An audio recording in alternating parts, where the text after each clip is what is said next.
About 25 centuries ago, a young Indian prince renounced the world and renounced his own throne in order to become a philosopher. The cause behind his action was obvious. India was in trouble. There was feuding and fighting and war, jealousy between rulers, and the Hindu religion into which he was born was suffering from a series of desperate perversions. The more sincere followers of the faith were neglected, ignored, and persecuted, and worldly ambitions ran very high. In this emergency, Prince Siddhartha became convinced that there must be a straight and proper way to live. And because of the conditions we are in today, his ideas and his philosophies seem to have very special continuing interest and value to us. Some ways, in looking over his teachings, it would seem that he was a contemporary with us. He had the same problems, and he approached them in the most thoughtful way, a way that perhaps will intrigue or influence a great deal of modern thinking, if it is given the chance to do so.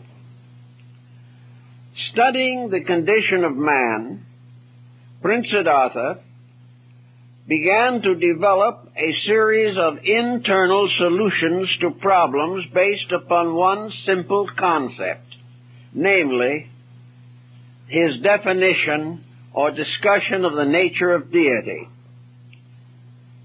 He said, if God does not prevent evil, he is not good.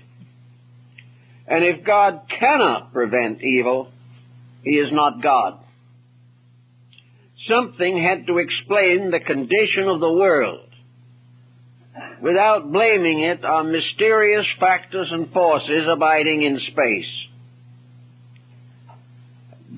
Buddha, as he became more generally known, had the concept that it was necessary for the human being to reorganize his concepts concerning life, that he must sometime face the problem of his own destiny himself, instead of leaving it to others on future ages or depending upon past times. Each person must work out his own salvation with diligence. Because of this attitude, many people of Asia and also many missionaries from the West assumed that Buddha was an atheist because he did not follow the traditional form of casting the burdens upon the Lord. He felt that it was about time for the human being to face himself.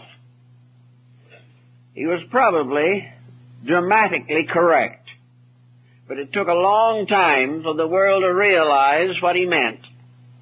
And there is still only a few who sense the magnitude of the conviction that he gave the world.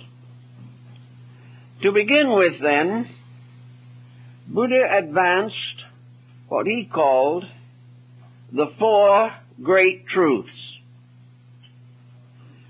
And these four truths, or four realities, or four facts, are the problem of the cause of suffering, the nature of suffering, the end of suffering, and the way to find the end of suffering. To Buddha, the great burden of the world was pain. Not necessarily just physical pain, but spiritual pain, moral pain, mental pain, emotional pain. Suffering. The burden of all that is born, the yoke that all must wear, and this strange, mysterious negation which intrudes itself in every moment of human life. In the moment of great joy, pain is near. In the moment of success, failure is near. Why must man face suffering of some kind through the entire period of his life? I think Buddha would have answered that in this way, that the human being has never been educated to prevent suffering. He has been given all kinds of ways to try to get over it if possible, usually ineffectively. He has never recognized the fact that suffering is a symbol. It is not a symbol of the fact that deity dislikes him. It is not a symbol of the tyrannies of nature. To Buddha, suffering was the symbol of the ignorance of man himself. That he is the cause of his own suffering, collectively and individually. And it is necessary for him to correct this cause if he is to liberate the world from pain and misery. The great sufferings are war, pestilence, natural disasters. The smaller sufferings are physical pains, emotional stress, broken homes, wayward children, poverty, disease. All these are forms of suffering, and they all arise within man himself. If the human being had devoted as much time to the solution of his own internal problems as he has devoted to the extension of his material environment, he would be in far better condition than he is today. We explore space. The Brahmins were exploring it long ago. We send spaceships out. We go into laboratories with all kinds of chemical devices. We create computers and engines and machines. But suffering goes on because the individual has not been taught the mystery of his own nature. He has not been given the courage to correct the mistakes in his own conduct. Of course, while Buddha lived a long time ago, there was a long time before he came. And from the past, he gained certain instruction and inspiration, even as we do today if we are thoughtful. He realized that conditions have gone on the simple basis that whatever happens has to happen. There may be no reason for it. A tyrant arises, it's too bad. But there has always been tyranny. Wars come, it is regrettable. But there have always been wars. Man has always been fighting to win a war, not to prevent one. If he had put as much energy, money, and time into securing the peace, he would have been in a much better condition. Buddha pointed that out when he talked to the East Indian generals 2,500 years ago. Also, Buddha pointed out that all these wars and confusions and conflicts and disagreements and political misunderstandings have had very little effect upon the boundaries of nations. Down in modern times, World War II cost over 50 million lives. And yet today, the boundaries are much the same. No great achievement was made. No great problem was solved. All this, and then a little quiet and another war. What are we doing? Why are we continuously destroying our own peace of mind? And Buddha, looking it over very thoughtfully and carefully, came to a philosophical conclusion. We must realize that in its original form, Buddhism was not a religion. Buddhism was an ethical and moral philosophy, a way of life. And this way of life included a concept of veneration for the divine plan of things. But Buddha was not primarily a religionist. He was primarily an ethical reformer with a very profound insight into the nature of the human being, possibly one of the deepest insights the world has ever known. So he began his study of the problem by attempting to define the nature of suffering. What is it? He said that there are numerous causes of suffering, but all of these causes are subject to remedy. They are subject to correction before the suffering sets in. There are many, many ways in which we attempt to solve problems, but until we reach a realization of the basic facts of things, we will not solve the problems. The basic facts lie inside of each one of us. These basic facts are very powerful in the lives of some and may cause them to be very dangerous people. In others, these facts of life are simply partly present, and these persons are less dangerous and more reformable.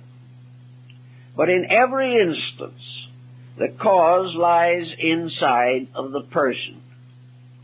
And from there it spreads outward, contaminating other persons. And when a whole group of contaminated individuals form the population of a nation, the nation is contaminated. Its projects are undermined. And those who are of nobler person and mind are disposed of because they interfere with the private ambition of those who have badly organized internal motive patterns. So, to begin with, suffering begins when the individual allows attitudes and appetites to interfere with common sense. Common sense, the most uncommon of the senses, has to do with the person's reaction to circumstances. There are very few persons whose actions do not result in consequences which these persons do see, do face, do know about, but do not correct. Therefore, in the beginning of suffering is an unreasonable, impractical, unenlightened relationship with the world around us and with the life within us. It has been there always. Some say it is due to ignorance. Now, there are two kinds of ignorance: simple ignorance and complex ignorance. Simple ignorance is the ignorance of the savage and the child. Complex ignorance is far more difficult to work with.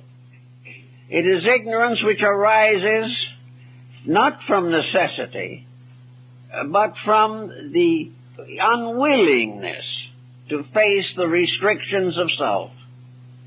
It is a kind of educated ignorance which results from being taught the wrong things and having education deprived of every factor that could result in a mature, educated person. Now, we must remember that 2,000 years ago in India, we did not have the situation that we have there now. The great University of Nalanda was one of the highest educational structures on earth, with a student body of over 25,000 and over 1,000 professors. And in the University of Nalanda, Christianity was taught as comparative religion. Things happened. The ancient world of classical Asia was destroyed. Wars and pestilences, most of them due to the abuse of natural resources, came in, decimated and depleted the people.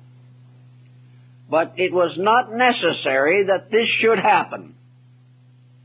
It was necessary to face up to these problems rather than to allow them to accumulate forever. Now, we all know, and Buddha knew, that reforming other people is probably the world's most unrewarding effort. Also a very dangerous one. But to start by improving our own natures is very important, because one of the principles of Indian philosophy, both Hindu and Buddhist, is that the individual, being a transient being, having only a few years in this world, should be more concerned with following and obeying nature than he is adjusting to human society. It is good to be adjusted, but the individual who compromises his principles in order to achieve a measure of success here is making a mistake, because he is not going to be here long enough for his measure of success to be meaningful, and he is going to depart from here with a bad burden of unfinished business. Actually, therefore, the problem sums up in a very simple way. How is the person going to understand first the nature of suffering? Buddha tells us that suffering is a very definite part of all existence, that it is caused by selfishness and ignorance. Now, selfishness is injuring yourself or others for gain. Ignorance is being instructed wrongly or not receiving the educational advantages that have descended to us from the past. Now, the educational advantages of the past are not necessarily carefully recorded in our educational institutions.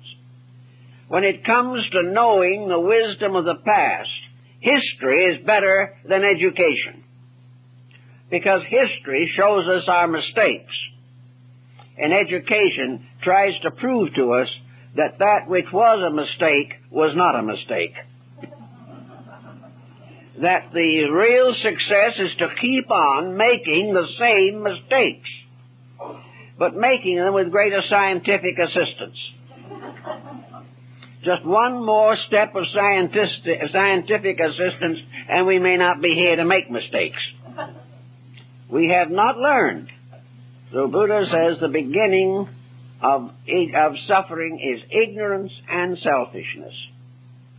Ignorance, being improperly educated, not being taught what is true, being prepared to build a career around selfishness.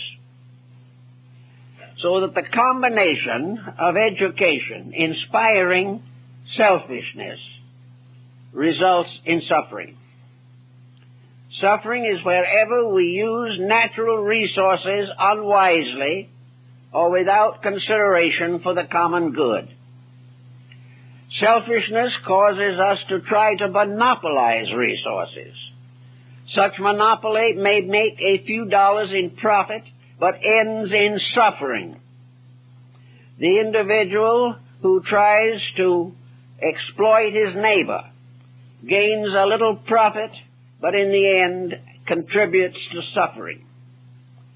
Every action which is contrary to integrity causes suffering on the person who commits it and on others.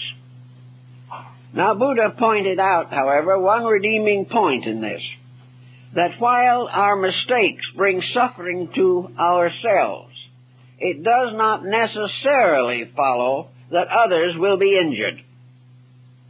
The only reason why others are injured is because they more or less agree with our mistakes.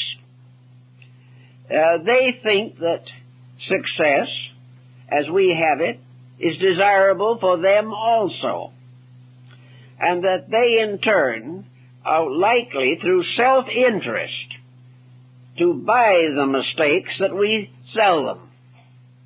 And as a result, suffering comes to them. Actually, each individual has a right to refrain from the causes of suffering within himself. And temptation is a form of having someone else try to convince you that you should do certain things for motives of self-interest. Where this happens, trouble comes. So the broad point of suffering is that it is the result of breaking the simple rules of life. And these rules cannot be broken without suffering. The idea that we can reconstruct the universe closer to our heart's desire, this idea is false. We have no power to control or master that which extends through the vast reaches of infinity. The space that goes on forever cannot be dominated by the human mind. What we call conquering it simply means to stick a probe in it and try to see what's there. We cannot conquer it. We cannot master it. And it's a case of trying to break rules and suffering, or deciding to keep rules and removing, step by step, the causes of suffering. If then we are concerned with this matter, Buddha gives us a series of examples, all of which indicate, before we get through with it, that the source of suffering within ourselves is emotional or mental or both. The mind is the cause of most suffering. It is assumed to be an infallible instrument, and it is not. The mind can make any mistake that we want it to make. It is a hired servant of our own whims. It obeys whatever will we bestow upon it. And it tries to help us to fulfill the schemes which have already dominated our consciousness. The emotions also constitute a tremendous pressure, a pressure for gratification of appetites of all kinds. And in gratification of these appetites, we compromise integrity. Everywhere we go, no one or very few people have become wise enough to know that they cannot be dishonest without pain, and that gradually the pain becomes unbearable. And yet they go to the grave with the pain and the dishonesty both intact. This is because we haven't been willing to accept, on a scientific level, that which was obvious to the ancients for thousands of years and is being repeatedly demonstrated to us every day of our contemporary lives. And yet there is only one consideration, and that is profit. As long as a person is willing to sell his own soul for $1, he is going to know pain, and plenty of it, because he cannot compromise the integrities within himself without physical suffering, or the integrities of his thoughts and emotions without mental and emotional suffering. Buddha was very clear on these points, and I don't think anyone has ever been able to refute him, because the obvious consequences of action are too definite. A second stamp is, of course, we know that suffering exists. Now we can begin to analyze how it operates. Therefore we say, what is suffering and what is the cause of suffering? For example, a man devotes his life to accumulating wealth, and he succeeds. And having accumulated wealth, he feels that he has fulfilled his own destiny. But this man is already in trouble. By the time he has accumulated the wealth, the suffering has already started, and there's no way of avoiding it. In the first place, as Buddha said, the man who has is forever living in the fear of loss. Someone is going to take away from him that which he has. And by taking it away from him will result in great anguish of nature for him, for the reason that he has put his happiness in his pocketbook. who steals that makes him a beggar indeed. Now the other man, faced with the problem of money, doesn't succeed in accumulating the fortune. So he is miserable because he has not the money. The man who has it is afraid of losing it. The man who has not got it is miserable because he can't get it. And nothing is happy anywhere in the picture. It just keeps right on going. Now the ambition to have is not only leading us to the problem of a society which wishes to rob us of what we have on the slightest provocation, and puts us in the spot of inflation and all the problems of finances that we have today with unstable dollars, the world economy upside down, the unemployment rising. All of this is part of the byproduct of a false ambition in the first place. We have done it wrong from the beginning. We have made error glamorous. We have made certain procedures satisfying to the selfishness in ourselves. And when the castle we have built falls down, we are all miserable, and we look around trying to figure out who caused it, and finally lay the blame upon the devil, which he has been blamed for so many things, however, that I guess he can stand the burden better than we can. But how does it happen that for 4 or 5 or 6,000 years, back into the time of Egypt, we have followed such a pattern, fully aware that it won't work, fully aware that the price of what we have is too great for what we get out of it, and nobody changes. Still that hope, that gamble, that belief that we, in ourselves, will be happy with that which has made all others miserable, or that we alone are miserable because we have not got what all others are seeking. So here is a problem of suffering.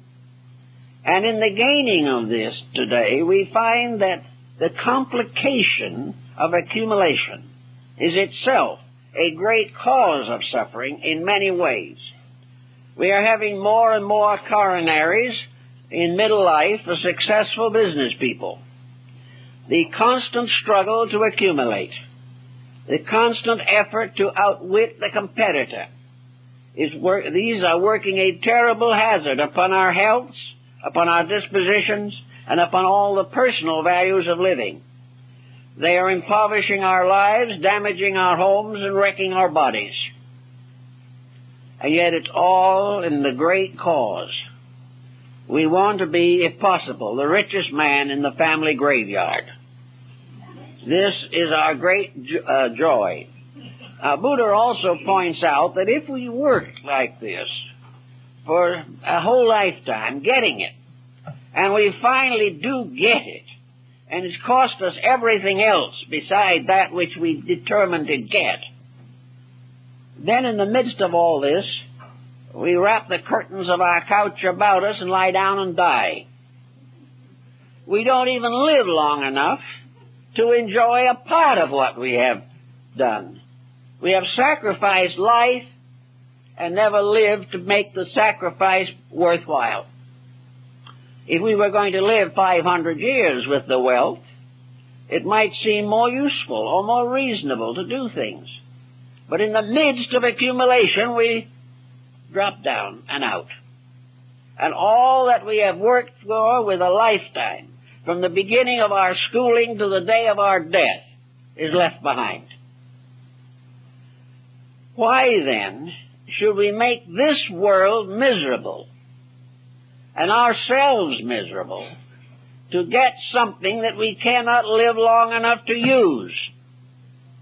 And if we do not use it, we leave it to others who haven't earned it, who either lose it or abuse it.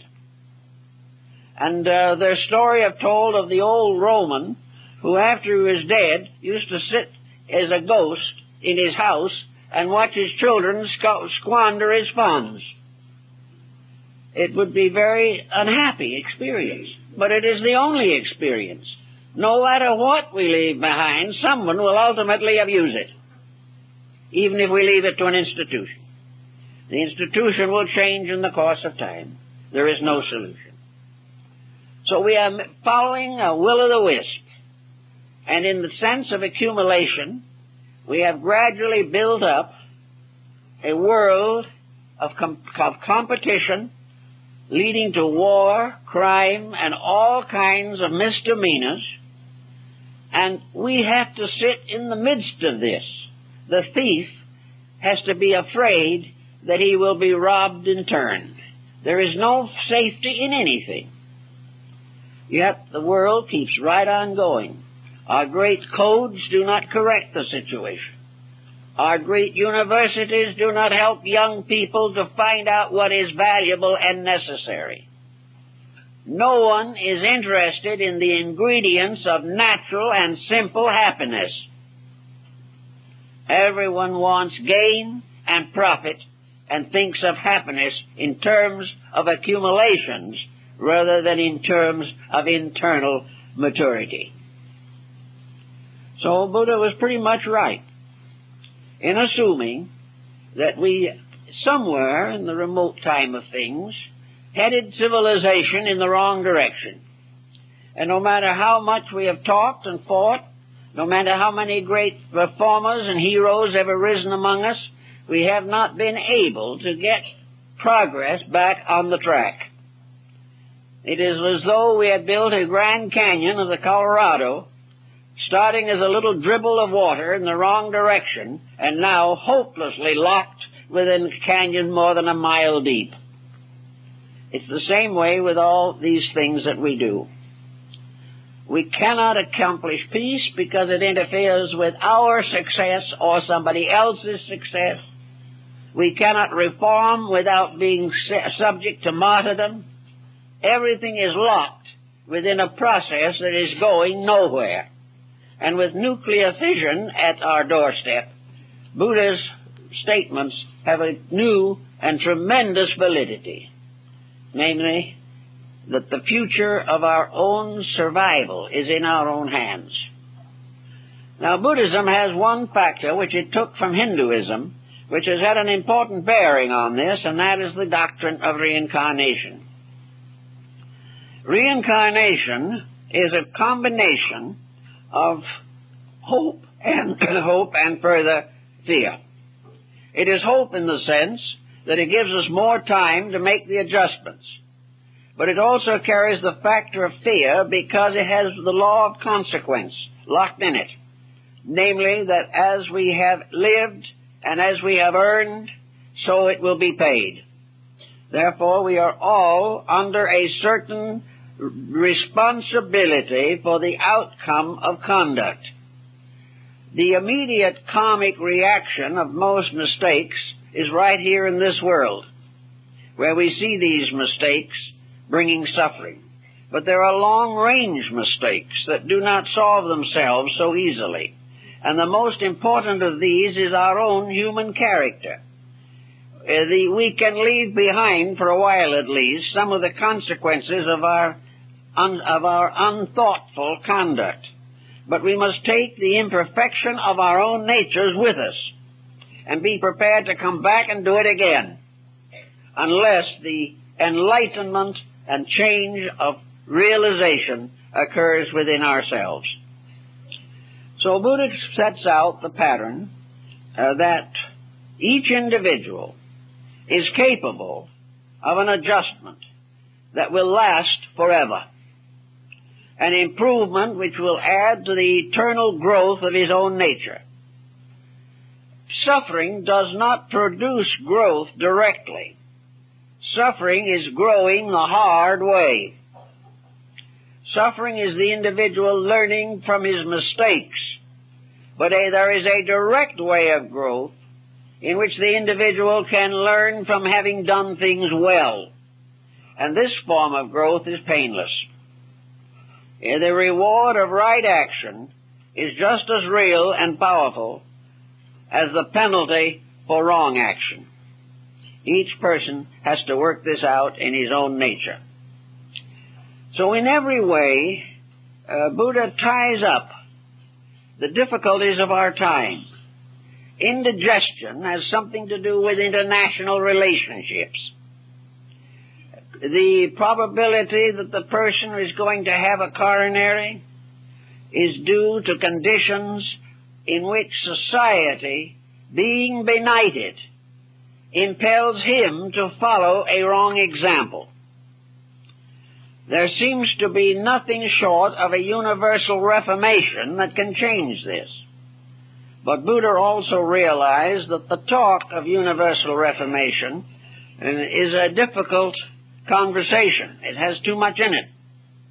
Therefore, the person, having only control of himself, must work first upon himself and try to liberate himself from that which is abnormal and unnatural. He also makes a very interesting observation, directly or indirectly through his ahats, namely that actually so few people are interested really in growth that there is not much competition in that field. No one is going to blame us if we take away from them nothing that they value. And yet in growing, we all grow and add up a great treasure of growth without anyone else in the world being poorer. Growth is the one great asset that is non-competitive. It is something that we can become wiser and wiser, but no one else will be injured unless we pervert that wisdom. So there is really no one who is going to really stand in our way and hate us simply because we try to be better. Of course, we have to be a little careful about it because we mustn't tell them our intention. If we go around telling people that we're trying to be better, we will either be ridiculed or persecuted. But if in our conduct we are better, they will all benefit from it also. So there is very little danger to those who live well, but there is great danger to those who talk about living well. If we do it ourselves, there is a very good way of meeting the problem. So we then come to the last and most important step in Buddha's doctrine, the noble truth of the path that leads to the end of suffering. This is the reason for the rise of the Sangha, as it was called in Buddhism, or the fellowship, the assembly of the devout. This was a group of persons who were determined in themselves to live well. Buddhism has never produced any form of religious hierarchy that is comparable to other religions. It does not tell the individual that he must obey certain other persons, or that there is a vast structure that he must not vary from. The Buddhist Sangha is an assembly of persons who are determined in their own lives and in their daily actions to educate themselves in value, that they will really do the things that are necessary to bring security to themselves and improve the general state of human existence. Now, the noble truth of the path that leads to the end of suffering is the gradual transformation, reclamation, and adjustment of the mental, emotional complex within the individual.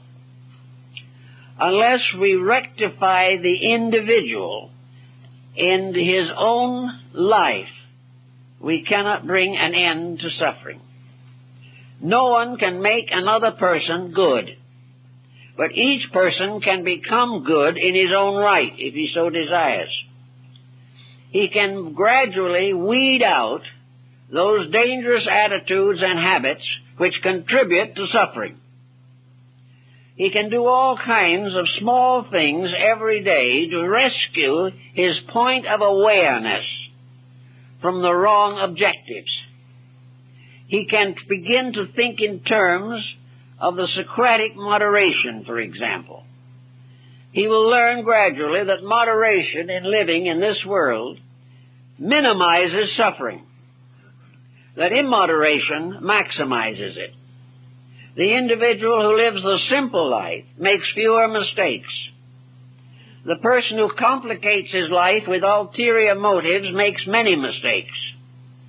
Therefore, in the Buddhist philosophy, simplicity is the key to the good life. Simplicity is the individual who is not as much concerned over what he has as he is over what he is as a human being. If value comes first, the value is in himself. There is not enough wealth in all the world to prevent misery. No individual can have so much of anything that he is free from danger and free from suffering. Today, if he has very much, he is going to be subject to mugging and burglarizing. The whole world is trying to tell him something, trying to tell him that his objectives are wrong and that these objectives are contributing to the creation of crime in society. So Buddha talked about the simple way, the Noble Eightfold Path, which leads to the perfection of all things in the law of life. This path is moderation in all appetites, and the gradual simplifying of ambitions and their transformation into aspirations. The individual dreaming about being more in terms of value rather than having more. The most that the individual can ever possess in this world is himself. All other things are intangible. And he can only take with him what he is. What he has remains for others to waste. The more simple his life, the more likely he is to move quietly along the path of years, and will free his mind and his heart for those labors which are profitable in terms of growth. All the success in the world is not as important to help as the ability to make a friend and be a friend.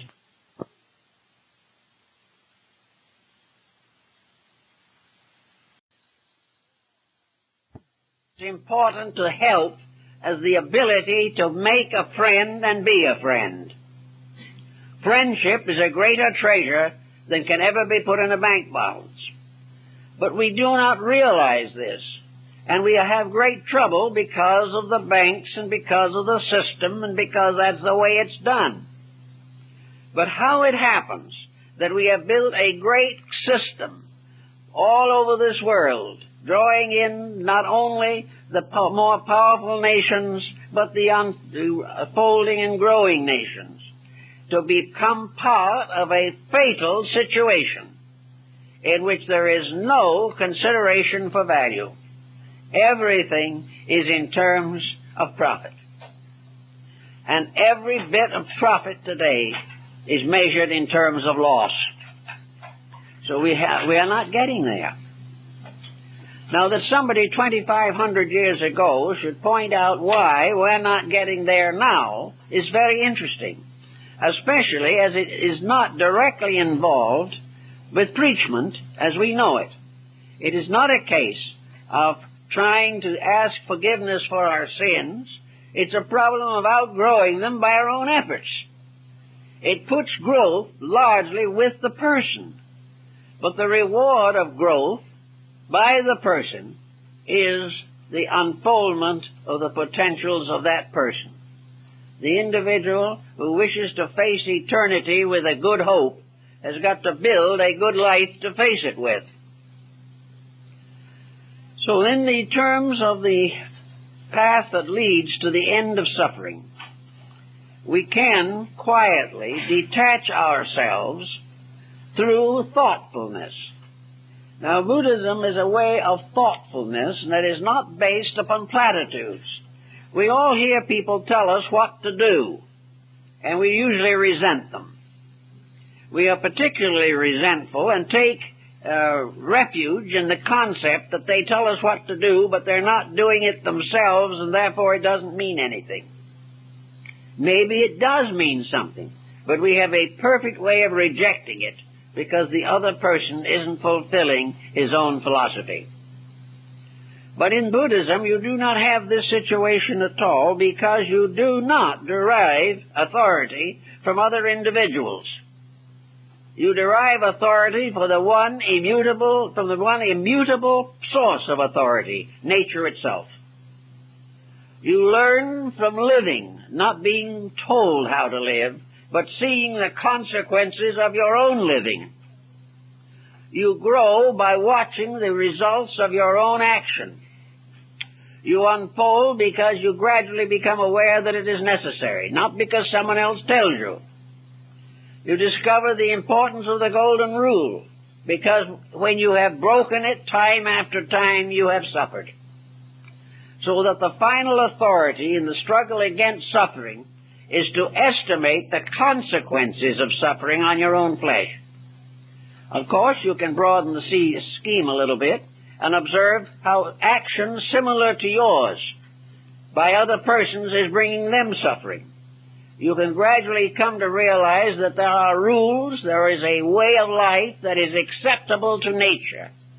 And nature will never give peace or happiness or friendship until its ways are accepted and followed. This is a very important discovery, but I like the part particularly that it is an experience pattern.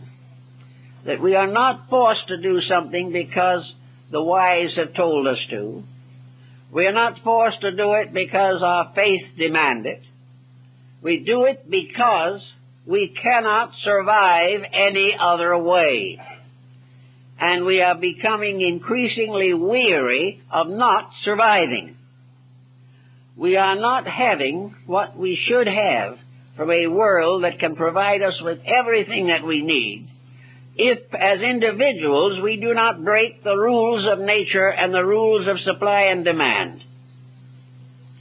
If we are willing to free ourselves from the terrible struggle of what we might term a materialistic culture, we will not only have better health, better homes, but we will also have a little time left to do something significant. We will have a time to sit down and read a good book. We will have time to go out and help a friend in trouble. We will have time to do many gracious things. But these gracious things are all being sacrificed on the altar of immediate utility.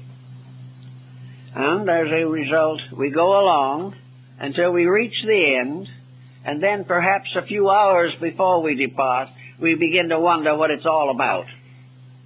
It is not right for generation after generation of little ones to come into this world without some hope that they will receive the proper instruction necessary to give them a good and happy life. This is something we all have to work on if we expect it to happen.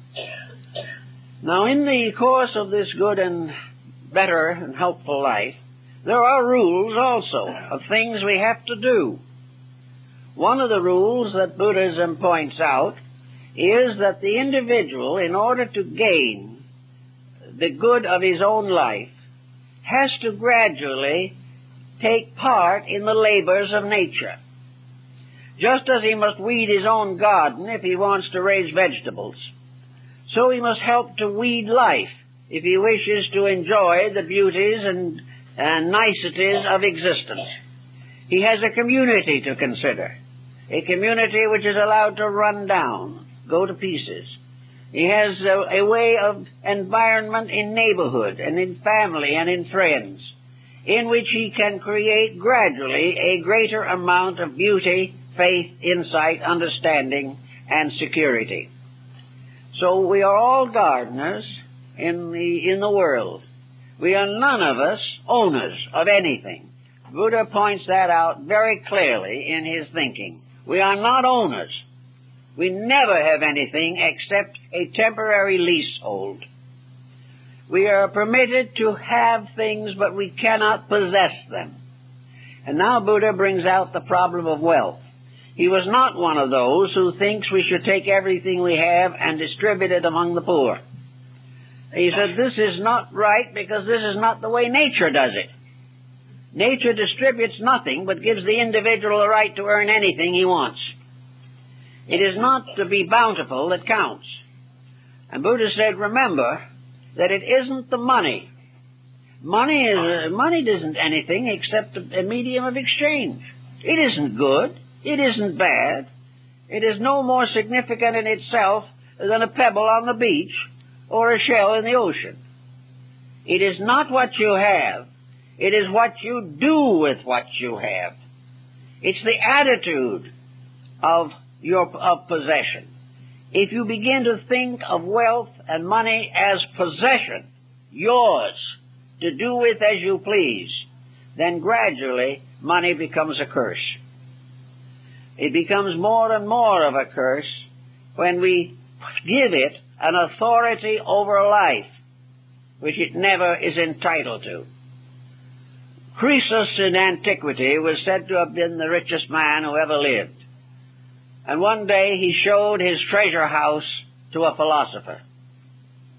And the philosopher said to him, Croesus, all that gold can be taken from you by a man with more iron.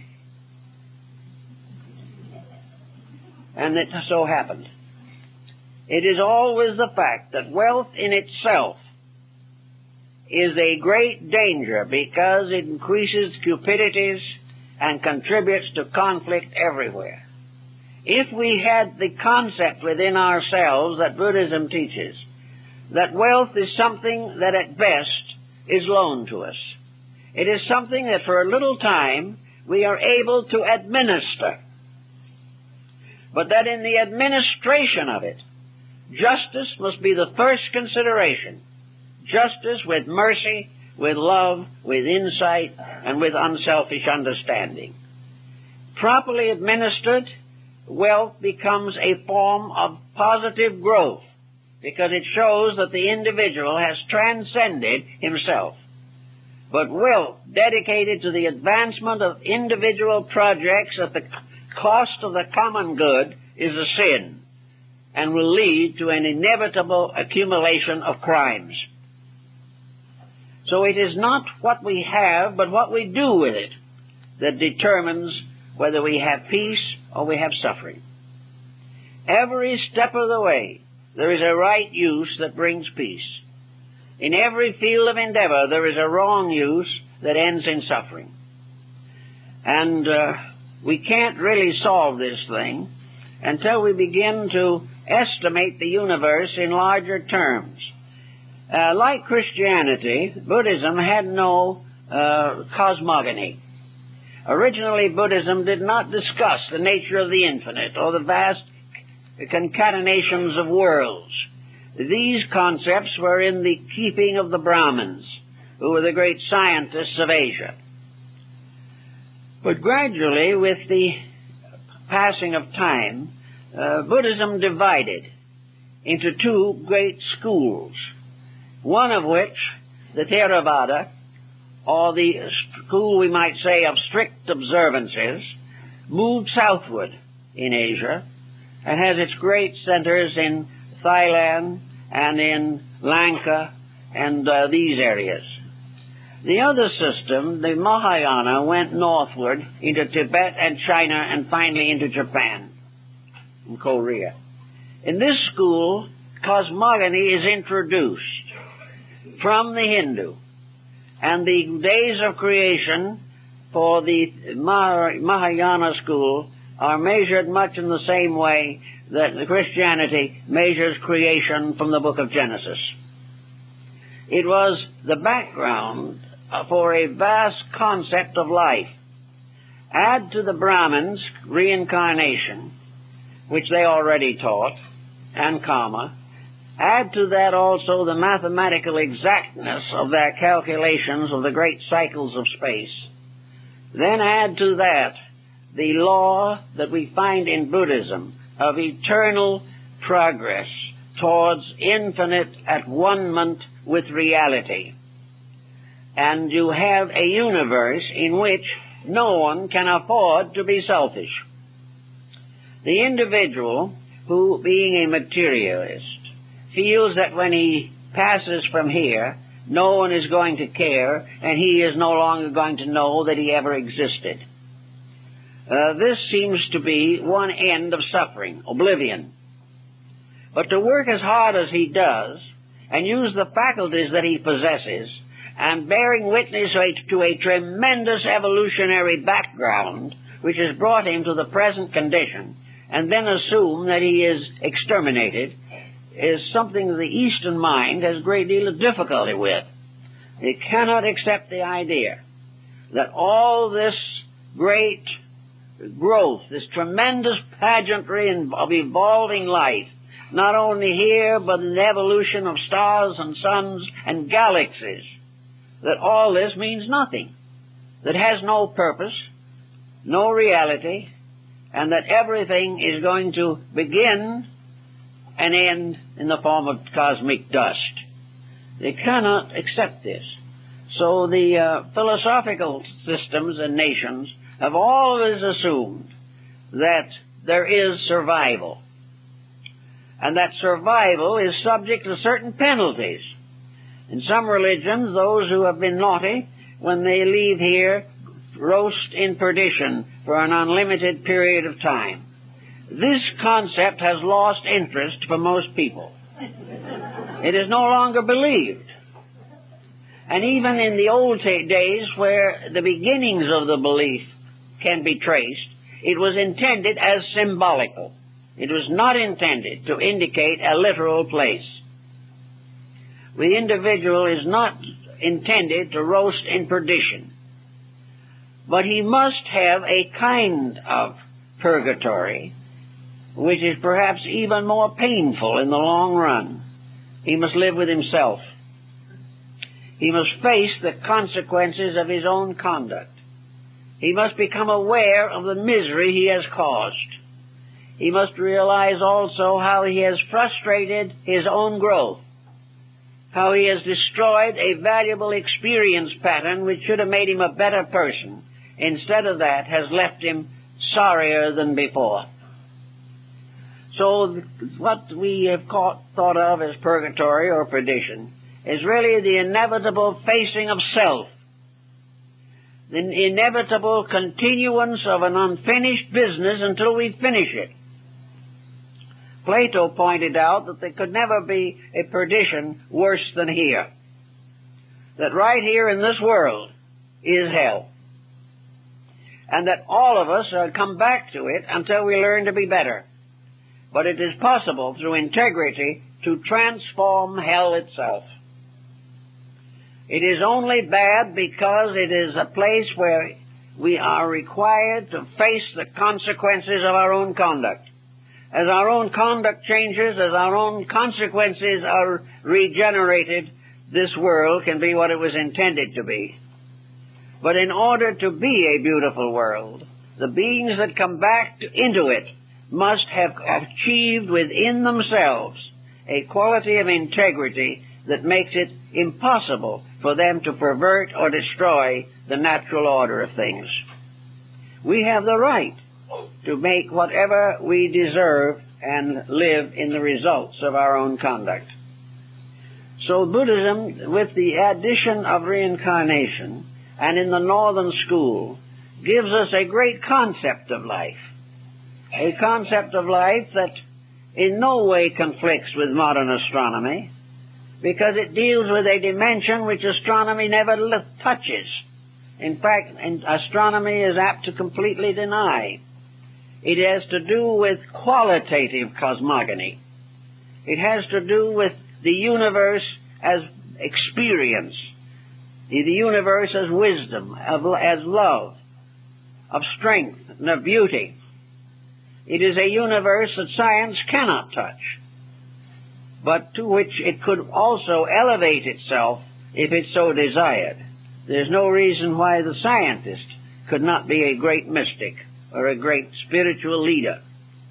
because both the material and the spiritual are locked within himself. He is that which he has released at the present time. That which is yet to be released can cause him also to be not only a scientist, but a saint, if he wants to be. So everywhere in this world, there is this constant struggle to get hold of the values, by means of which we can escape the tyrannies of circumstance. Also in this same thought, knowing the mind, as the Bhagavad Gita says, and no doubt Buddha read that in his own day, the mind is the slayer of the real. The mind is very largely responsible for the trouble. It is not responsible because it is bad. There's nothing bad about a mind.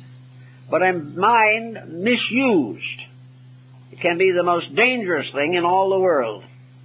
A mind that is not refined and regenerated by love and friendship is completely a despot, a tyrant. And it leads the owner of that mind to destruction in almost every instance. There is nothing that adds more to the suffering of the individual than the misuse of his own mind. To recover from this misuse does not mean that the individual should cease to think. But he should begin to think in terms of value. He should think with the universe instead of against it. He should think of those things necessary to the common good and not those things which destroy the common good. The mind can be a magnificent and beautiful instrument. It can also be a terrible thing. And in the illumination of Buddha under the Bodhi tree, it is said that there was a kind of an atomic fission, a tremendous explosion of energy, of mind within him. It was the mind that became the universal energy and overcame the personal. Universal mind, more or less, was given the right to manifest through him. He gave it that right himself. Buddha never claimed to be an avatar, never claimed to be a god, never claimed to be an agent of God. Buddha never claimed to be anything but a simple human being who, looking around and seeing what was happening, thought something ought to be done about it.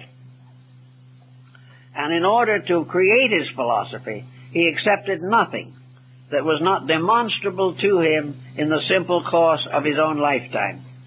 For 80 years, he wandered the roads and paths of Bengal, and during that time he saw every type of experience of which the individual is capable of enduring. He saw birth, he saw growth, he saw death. He found all the different scenes and sights and symbols of human achievement and decay. He saw great palaces filled with misery. He saw hovels with joy and beauty. He saw the wise and the semi-wise and the unwise. He saw the sophisticate and the natural and simple childlike person. He experienced all of these things, and he had to fit it in, all of it, into one great comprehensive plan. A plan which man can intuit. A plan which man may not fully understand, but one thing he can understand. Namely, he knows when he breaks it. He knows when he does wrong. And from constantly learning what is wrong, he must ultimately gain the inner vision to know what is right. And he knows that what is right is harmless. That what is right protects every part of the person. And those who followed in his path, his arhats and their disciples, gradually reduced the power of pain and misery in themselves. There is a painting in the back of the lecture hall here on the Nirvana of the Buddha, a Japanese rendering of an ancient Chinese painting. Here the master is lying on a couch of death surrounded by his disciples. The disciples are all sad, looking greatly deprived, except Ananda. Ananda is looking up through the sorrow of the others, smiling beautifully. Ananda knows the truth. And in that in itself we have the mystery of the loss of suffering due to the sense of loss. Ananda knew the truth about the passing of the Master. Therefore, he did not suffer. Buddha knew the mystery of all things that change, and therefore the transition is to be met in peace and understanding and charity and insight and kindness and forgiveness. He also taught that every grudge can be likened to a psychological germ bringing sickness to those who hold it. Every prejudice, every unreasonable attitude, any pressureful or extreme attitude, even one of a highly spiritual nature, must be carefully examined. Where the person loses his inner poise and expresses an emotion or an attitude that is excessive, there is too much pressure. And what is pressure? Pressure is a cause of suffering. Wherever there is pressure, there will be suffering. Now, nature has provided man with a certain equipment to protect him from suffering. He has resources within the endocrine system, particularly in the suprarenals, which enable him to meet a stressful situation with poise and dignity. But if this stress goes on year by year and he never controls himself, the resources of the body are exhausted and it begins to fail under an abuse of attitudes. Man can destroy his own body by abusing with his attitudes that body. So everywhere the individual must learn to reduce stress. I have noticed in talking with people that nearly always they get excited when they're wrong. They become more pressureful. They do not realize this, but they become defensive. If they are right, it needs no defense. The Buddhist philosophy says if you're right, you don't have to defend. If you're wrong, you can't defend. Therefore, keep quiet and behave yourself. This is very useful. It saves energy. And it would probably add from 5 to 10 years to every person's life in a comparatively healthy condition if he would stop abusing his own attitudes. If he would prevent himself from hating, disliking, grudging. If he would stop blaming this and blaming that and settle down to being what he ought to be, his health would improve and would be possible, very likely, to balance the national budget on this point alone. Because think how much we could save in welfare and Medicare and old age pensions if people were happy, busy, and productive to the end of life. It would not be the same type of world. And we are wearing out this world by simply abusing every resource there is in it. And then when we try to correct the situation, everyone hates us and organizes to maintain the corruptions. Therefore, you cannot do it that way. The only way you can do it is to recognize an over-government or an over-world that must be obeyed. In Buddhism, as Dr. Anasaki, who is an expert on Buddhist symbolic art in Japan, observed, the universe of Buddhism is not a kingdom. The universe of Buddhism is a commonwealth. Buddhism does not teach a tyranny of executive force anywhere in the universe. It is indeed a commonwealth which is created as it is created in order that it may gradually become a psychically socialized existence. The commonwealth of the world, of the universe, of cosmos, is also interpreted in the forms of a cosmotheism, namely that existence itself, this vast expanse, is all of it an expression of the divine mind. The universal thought produces it all. The universal thought is eternal and can never be wrong. The universal thought has unfolded through every form of life that is known to us. Every thought, every form is one of the temporary passing musings of an eternal thinker. This vast theism is absolutely organized, but it is organized not by an artificial mind forcing organization upon it. It is organized because every atom is organized in its own structure. Organization is inherent in any structure that exists in nature, from the smallest microbe to the vastest galaxy. These things do not have law and order thrust upon them by an external power. That law and order of their kind is within themselves, eternal, inevitable, unchangeable. And that law and order asks and requires and demands the fulfillment of its own purpose. And when the law and order in the living things becomes the rule of those things grow, live, and fulfill themselves. When they go against the plan is so much bigger than they are that they do not have a chance of success.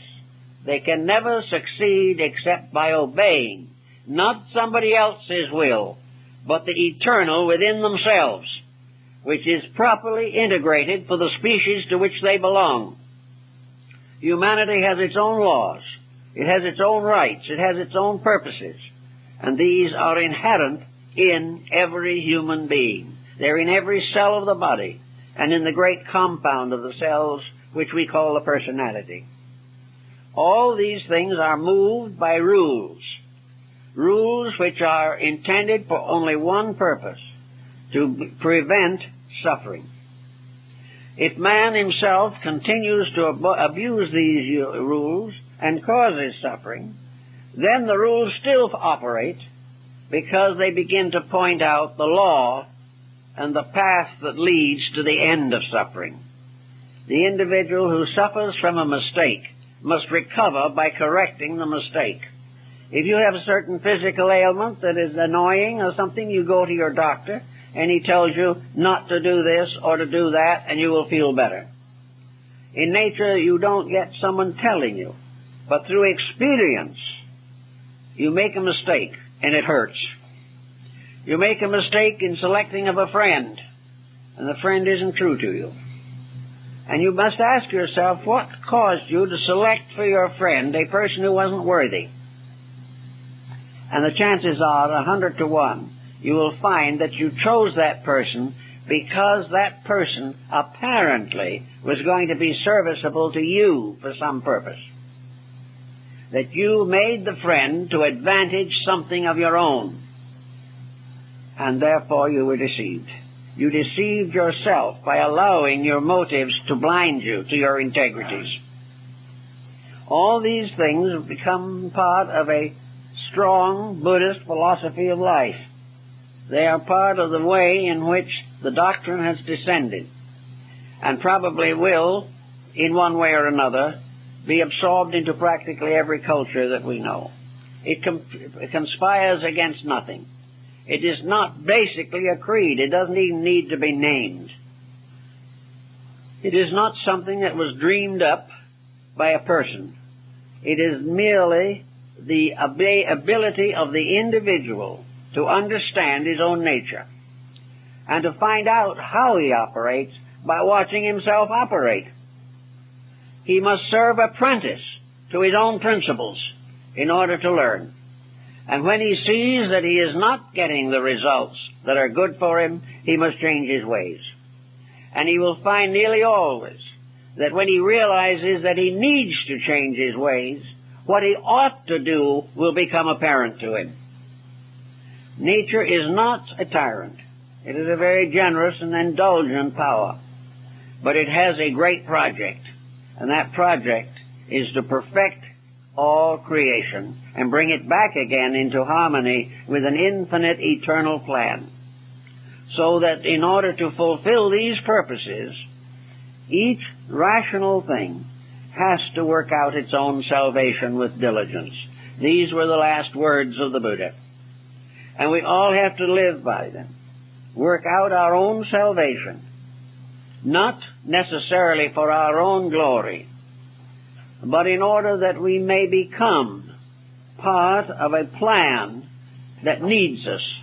Every single human being is part of a plan. And that plan calls for the fulfillment of life in everything. The final achievement of the rectification of character in every living thing. The birds and the bees and the animals have their characters which must be rectified. Man has his character. And according to the Buddhist beliefs, the universe is full of unfolding evolutionary processes, where millions and myriads of forms of life unfolding and perfecting themselves according to the laws of existence. To discover these laws is the first labor of the wise. To live them is the first constructive relationship that we can have with eternal purposes. And if we do these things and do them correctly, our lives will be far more gentle. The only thing we have to do is gradually weed out those actions of our own which are detrimental to us and others. And by doing this, we shall come in the end to a very much better and happier relationship with ourselves and with those around us, and we can build a civilization that has a chance of enduring. Well, I guess that's all for this morning.